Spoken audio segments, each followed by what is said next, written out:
জমিন আমার, আইন চলবে আমার।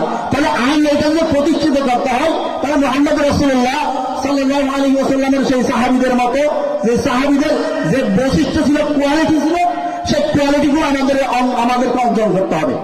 সেই কোয়ালিটিগুলো কি?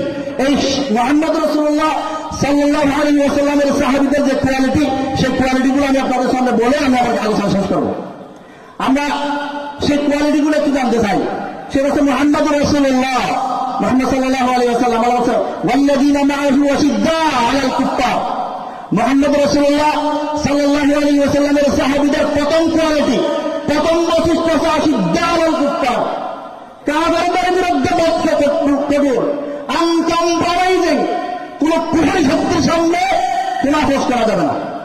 আল্লাহ বলছেন, জমিন এটা আমার, এই জমিনে আমার হুকুমত প্রতিষ্ঠা করার জন্য কাফেরের সাথে যারা তাগুত, যারা আল্লাহর হুকুমের বিরুদ্ধে নিজেরা হুকুম তৈরি করে জমিন প্রতিষ্ঠা করতে চায়, তাদের সাথে কোন রকমের আপোষ করা যাবে না।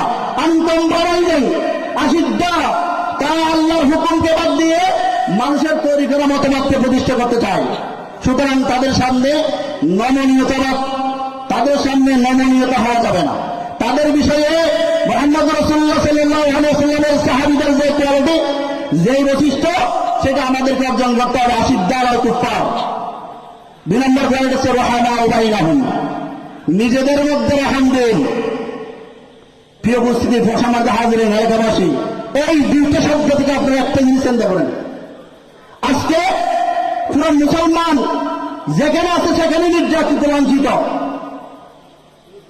কারণটা কি? এই কারণটা কি আমরা কি একবার জন অনুভূতি আলাদা ধর্মতা আসছে?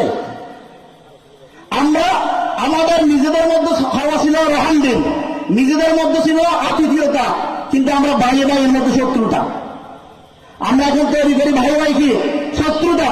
আর আমরা কাফেরদের সাথে, এই মুশরিকদের সাথে, যারা আল্লাহ দ্রোহী শক্তি, তাদের সাথে আমরা আপোষ করি। আর আমার নিজের ভাইয়ের বিষয়ে আমরা কি বজ্র করি। অথচ মুহাম্মদ রাসূলুল্লাহ সাল্লাল্লাহু আলাইহি ওয়াসাল্লামের সাহাবীদের প্রথম কোয়ালিটি ছিল আশিদ্দাউ আলাল কুফফার রুহামাউ বাইনাহুম। তাহলে সেই আমরা আশিদ্দাউ আলাল কুফফার থেকে আমরা সরে গেছি, রুহামাউ বাইনাহুম থেকেও সরে গেছি। তাহলে আমরা কি এই জমিনে আল্লাহর দ্বীন প্রতিষ্ঠা করতে পারবো না। আমাদেরকে আল্লাহর জমিনে আল্লাহর দ্বীন প্রতিষ্ঠা করতে হলে সর্বপ্রথম কোয়ালিটি হচ্ছে আমাকে নিজেকে তৈরি করতে হবে।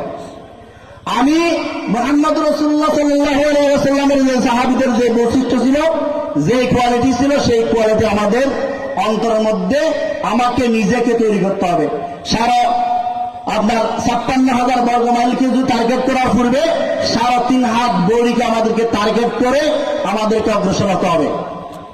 তারা হুমরুক্কা আন সুজ্জাদা, তাদের 3 নম্বর কোয়ালিটি হচ্ছে তারা রুকু এবং সাজদাকারী ছিলেন। এখন আমরা মুসলমান নামাজ পড়ি না, ফজরের নামাজে আসেন 2 জন পাওয়া যায় না। এখানে 90% মুসলমানের ইতিহাস আমরা বলি, এই 90% মুসলমানের মধ্যে 10% মুসলমান কোরআন পড়তে জানে না। যারা পড়তে জানে তাদের মধ্যে দেখবেন 10% অ্যাক্টিভ না।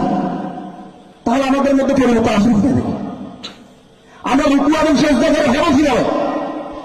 মুহাম্মদ রাসূলুল্লাহ সাল্লাল্লাহু আলাইহি ওয়াসাল্লামের সাহাবীদের বৈশিষ্ট্য ছিল তারা হুমরুক্কা আন সুজ্জাদা, যারা তখন ফাদলান মিনাল্লাহি ওয়া রিদওয়ানা, তারা আল্লাহর কাছে চাইতেন, দিনের সমস্ত নিয়ামত চাইতেন, আল্লাহ সন্তুষ্টি চাইতেন। এখন আমরা আল্লাহর কাছে তো চাইতে জানি না, কেন চাইবো? কারণ আমরা ভালো লাগে করি না। আমাদের বিষয় এবং মিশন হচ্ছে যে এই বাংলাদেশকে কোরআনের পাঠশালা বানাতে হবে।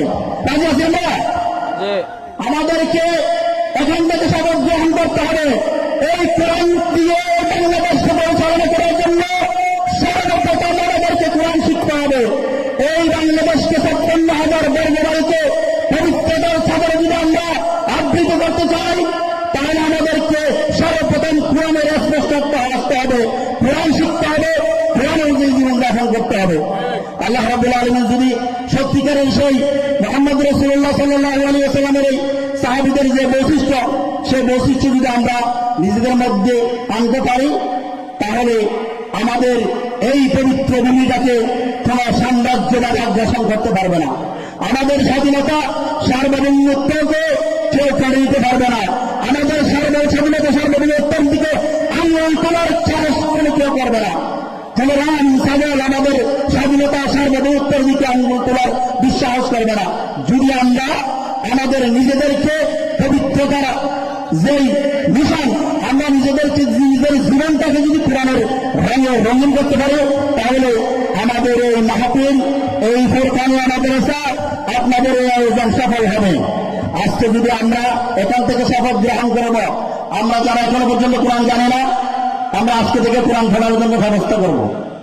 আমরা আজকে থেকে সিদ্ধান্ত নিব, একটা সিদ্ধান্ত নেওয়ার পরা আপনার শুধু একটা সিদ্ধান্ত নেবেন যে আমরা কোরআন পড়ব, কোরআন অনুযায়ী জীবন যাপন করব, নিজের জীবনকে কোরআন দিয়ে সাজাবো, সমাজকে পরিবারকে কোরআন দিয়ে সাজাবো, তাহলে আমরা আমাদের আজকে সবকিছু আয়োজন সফল। আল্লাহ রাব্বুল আলামিন যে কথাগুলো বলছে সেই কথাগুলো অনুযায়ী যেন আমি সর্বদা আমল করতে পারি। সাথে সাথে এই আলোচনা যেগুলো হয়েছে আমি যা করছি এবং পূর্ববর্তী আলোচনা যা বলছেন এবং সামনে যারা আলোচনা করবেন সমস্ত আলোচনাগুলো যেন আমরা অন্তর থেকে বলি, যেই কথা বলি সেই কথা অনুযায়ী যেন নিজে আমল করার চেষ্টা করি। কারণ আল্লাহ রাব্বুল আলামিন বলেন লিমা তাকুলুনা মা লা তাফআলুন কাবুরা মাক্তান ইনদাল্লাহি আন তাকুলু মা লা তাফআলুন। কারণ তোমরা এমন কথা কেন বলো যে কথা নিজেরা আমল করে না, তাহলে আমার যদি এই আমল যে এরকম যদি হয় তাহলে আল্লাহ রাব্বুল আলামিন কঠিন আযাবের শাস্তির জন্য আমাদেরকে প্রস্তুত থাকার জন্য বলা হচ্ছে। আল্লাহ রাব্বুল আলামিন যেন আমরা প্রত্যেকটি কথা নিজের অন্তর থেকে বলতে পারি, সেই অনুযায়ী যেন আমল করতে পারি। আল্লাহ রাব্বুল আলামিনের কাছে সাহায্য কামনা করছি। আল্লাহ রাব্বুল আলামিন যেন সর্বদা আমাকে এবং যারা শুনছেন সবাইকে যেন আমল করার তৌফিক দান করেন। হাযা মা ইনদি ওয়াল ইলমু ইনদাল্লাহ আলাইহি তাওয়াক্কালতু ওয়া ইলাইহি উনীব। সুবহানাকা আল্লাহুম্মা ওয়া বিহামদিক আশহাদু আন লা ইলাহা ইল্লা আনতা আস্তাগফিরুকা ওয়া আতুবু ইলাইক। ওয়া আসসালামু আলাইকুম ওয়া রাহমাতুল্লাহি তাআলা ওয়া বারাকাতুহু।